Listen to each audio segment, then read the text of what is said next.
পয়লা জুলাইয়ের পর থেকে স্বয়ংক্রিয়ভাবেই বন্ধ হয়ে যাবে দেশের ভেতরে থাকা সব ধরনের অনিবন্ধিত মোবাইল ফোন। যারা দেশের বাইরে থেকে ফোন সেট কিনে আনবেন তাদের প্রয়োজনীয় কাগজপত্র দিয়ে নিবন্ধন করতে হবে। বিটিআরসির কমিশনার জানান, ঘরে বসে নিজের হ্যান্ডসেট নিবন্ধন করতে একটি অ্যাপও চালু করা হবে। রাকিব হাসানের রিপোর্ট। দেশে প্রায় 17টি কারখানা আছে যারা মোবাইল ফোনের প্রতিটি যন্ত্রাংশকে একত্রিত করে এক্সক্লুসিভ ফিচার আর ডিজাইনে সেই সেটগুলো বাজারে আনছে। প্রযুক্তির ভাষায় যেটাকে বলা হয় অ্যাসেম্বলড করা।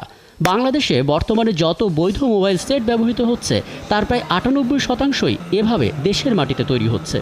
এই দক্ষতা নিয়েই এবার পুরোপুরি made in Bangladesh mobile phone উৎপাদন করতে প্রস্তুত প্রতিষ্ঠানগুলো। কিন্তু বাস্তবতা হলো, বাজারের একটা বড় অংশ জুড়েই আছে অবৈধ সেট, যেটাকে গ্রে মার্কেট হিসেবে চিহ্নিত করা হয়। মুঠোফোন ব্যবসায়ীদের তথ্য বলছে 2019 সালে অবৈধ স্মার্টফোনের বাজার ছিল 23%।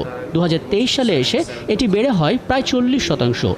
যদি এভাবেই চলতে থাকে তাহলে চলতি বছর অবৈধ মোবাইলের বাজার অন্তত 50% পর্যন্ত বাড়বে। তাদের মতে এই দৌরাত্ম্য থামাতে নিবন্ধন জরুরি।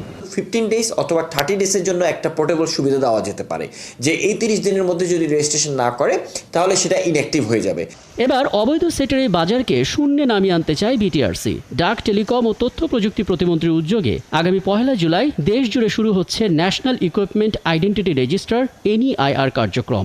এটা হলে কি, যেই মোবাইল সেটটি আমার নেটওয়ার্কে ঢুকবে তার ইমি নাম্বারটা অটোমেটিক্যালি রেজিস্টার্ড হয়ে যাবে, প্রোভাইডেড ওইগুলো যদি বৈধ মোবাইল সেট হয়। প্রশ্ন হলো, রেজিস্ট্রেশনের জন্য কোথায় যেতে হবে? দেশের বাইরে থেকে কেউ এলে, পরিবারের কারোর জন্য মোবাইল সেট আনলে সেটাকে কিভাবে বৈধ করা হবে?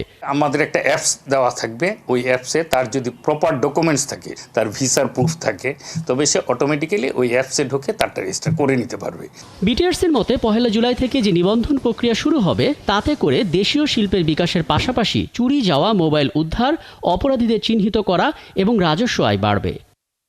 রাকিব হাসান, 71, ঢাকা।